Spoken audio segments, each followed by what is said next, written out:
Hello, my name is Swiss Bianco. In this video we will have a look at an older Taurus 85, quite likely made in about 82-83.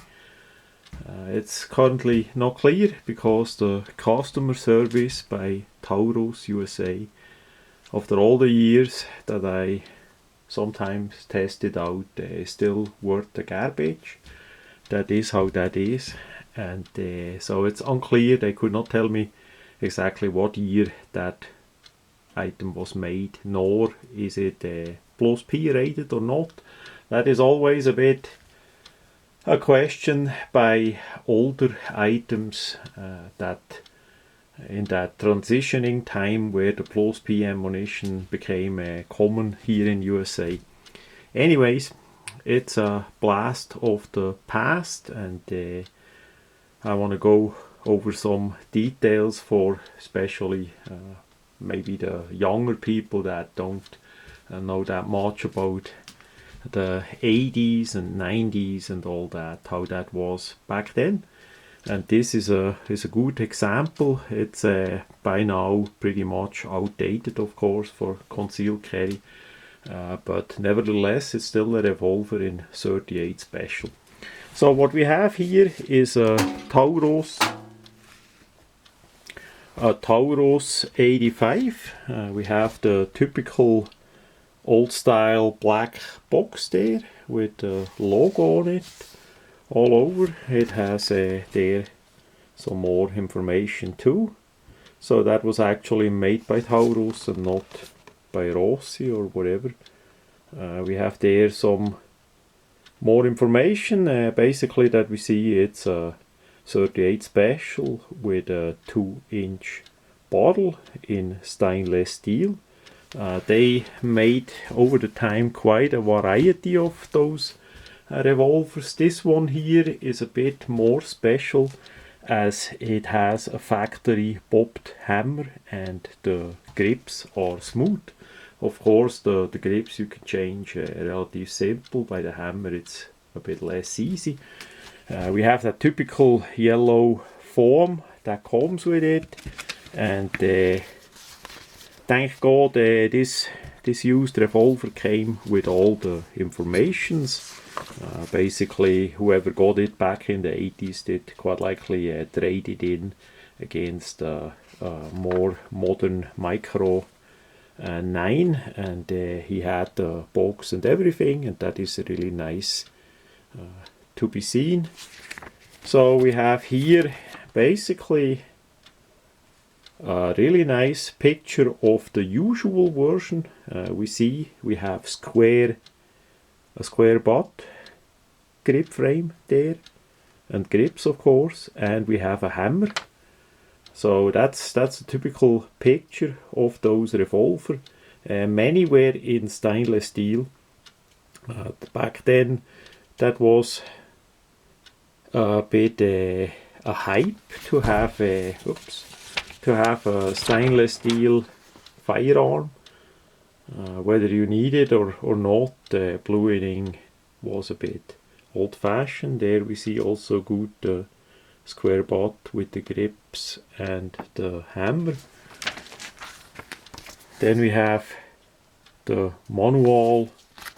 Nothing special other than we see here quite likely 3-inch version there with the longer bottle, and the warranty card. I was by the stainless steel. So back then that started basically with the Smith & Wesson Model 60, the stainless steel version from the Model 36, and basically where this Taurus is patterned after. And the 36 back then got its name Chief Special by a police convention here in USA, and later on that model was chosen to be made as the first revolver in stainless steel as the Model 60, also a 5-shot 2-inch 38 special from Smith & Wesson, and later on because of the big success of that revolver back then. But that was basically like a SIG 365 back then. Heck of a success and all that. That was of course cloned or made in a similar version like today too, back then by other manufacturers, and that's what we have here in stainless steel. Now this is used. It's in a pretty good shape, but still used. We have the usual older Smith & Wesson style to push forward to open it up. We see it's a 5-shot cylinder, empty of course. Safety first.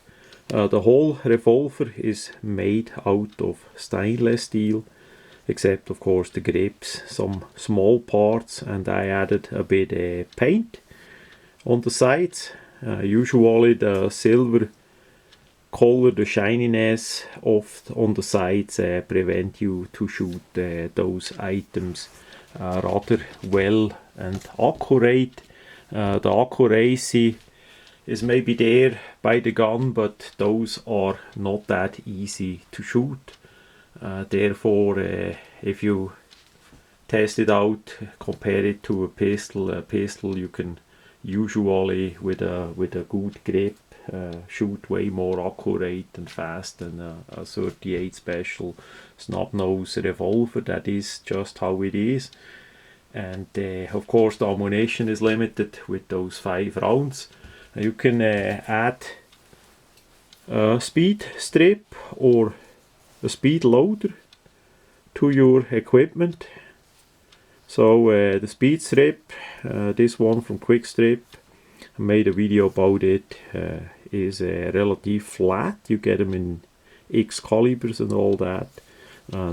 Meanwhile the typical HKS speed loader, as typical for their design, is way more thick and bulky. You know, this is more flat.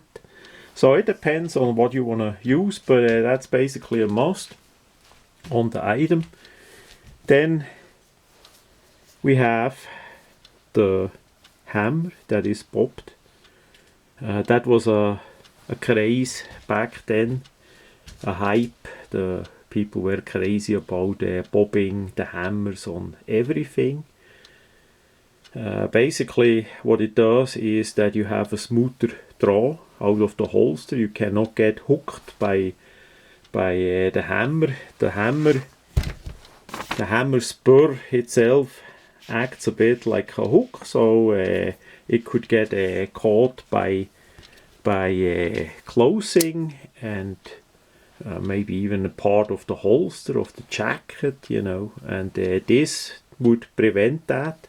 So it's basically like a hammerless version, but you have of course still the hammer moving as you shoot the thing. This one is double action only, and because it's a factory made conversion or version of a bobbed hammer, you cannot cock the hammer manually even if you try. It's a double action only, so there is no single action trigger on this gun here. So if you like that or not, that is up to the debate. Just for the history, of course less of the bobbed hammer models got made than the regular ones, and that's why I got that, as I saw that. Now price wise for a used gun like that can fluctuate of course as well. This one was $199 plus tax. Here in Georgia, that I consider that a really good price for what it is. The condition what we have of the item, but that can go up of course as well. The grips are wood, and we see this one, this side here has a bit of lighter wood with a beautiful pattern. The other one is a bit more dark, also with a pattern. As we have them together, we see that there. Now the finish of the wood is oiled, boiled linseed oil. That is not original. I made that because often by such grips the wood is in a good condition, but the lacquer that they put over it, it's a shiny clear lacquer that they put over it that has scratches and it flake off. Similarly to like a nickel or a plating, it simply flakes off if they they carry it and maybe it got bumped and then somewhere, and then the lacquer did flake off and it looks a bit ugly. Plus you cannot really fix that finish other than completely remove it and then put a new clear coat on it. Of course that is possible too. That clear coat, that shiny finish, I don't like that too much. Plus it's a bit slippery in the hand, especially on a full smooth grip. We see on the regular models, I say the grip was a bit bigger, plus they had some checkering in there. Now the checkering wasn't that grippy either, but at least it was there. It wasn't that sharp cut, and on top of it that lacquer finish did make it a bit more smooth and slippery. So for me personally, I like the finish of wood with a bit oil on it. In this case boiled linseed oil, and that did work out really well. We don't have many dings or imperfections. It's just sad, and that is usually the case, that the left and the right both scales or both grips are not from the same wood. We see that here really well. So that is pretty sad. They just made the grips and put it together and not care that the grip matches. By Smith & Wesson that was of course better done, maybe not always perfect, but for sure better than this one. So that is how that is. Now function wise, the item did optically work as I checked it out at the gun show here in Georgia, as I did buy it. And then of course we have the absolute horrible Taurus customer service that doesn't help with the nickel. I figured out that the firing pin spring was either missing or lost its tension. The firing pin basically was sticking out in front of the face here. So it has a usual transfer bar safety in it, but if you shake it downwards, the firing pin would stick out. So the spring was in it, but the spring was completely weak, lost its tension since the 80s for whatever reason. Maybe it was not heat treated too well later. Maybe it was not working in that way from start. So anyways, I needed a new spring. No chance they would not send me one. So I had to spend another like $12-15 with shipping from Numrich Gun Parts for such a spring. Numrich Gun Parts is really well. They are in business for many decades, and if you need a part or something, it has a good chance that they have that part. And yeah, it's just too bad that Taurus doesn't step up with the customer service. Anyway, that I put in, as I took it apart, it's the typical later Smith & Wesson design. You remove the grips and you have the 3 screws. One is hidden to remove, and then you can pry slightly the side plate off. Here it's hooked under the top there, nothing special at all. And then you have basically a little bit of simplified trigger mechanism like Smith & Wesson that you have to deal with, but it's easy, really easy. So Had to change the spring out, and since then pretty good, works again.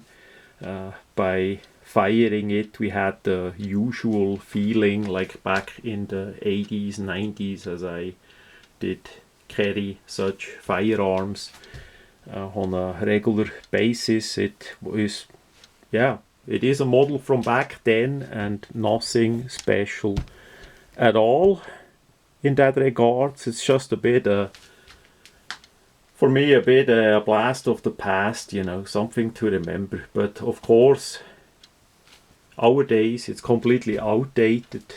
It's just, for me, it's just a fun gun to shoot from time to time, just for fun. And to carry it again, I've not even planned to get a holster for it. I'm not gonna carry such firearms anymore because they are way outdated in the age of the micro 9mm.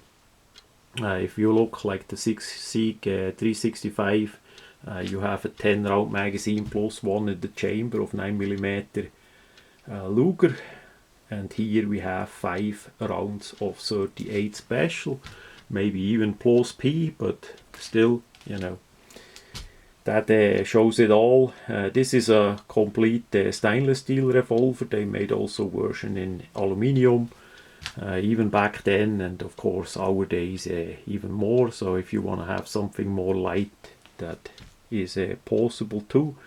The finish, the fit and the finish of the newer ones is not looking as well as some, at least some of the older ones. The quality control was always a bit spotty by Taurus. You may have good luck and get a nice one, and maybe not, but yeah, that is how that is. So yeah, that's basically how that was back then. Say Miami wise, say by Magnum, some Luther Gills did use that style of revolver too, and many others back then. That was really common, and now it's on the declining. So if you are interested in older revolvers, I would say now is the time to get it if you feel like it. If you feel like a new revolver, get it too, because revolvers are less and less made, and the pistols of course take over the market completely. So that much about the Taurus model 85.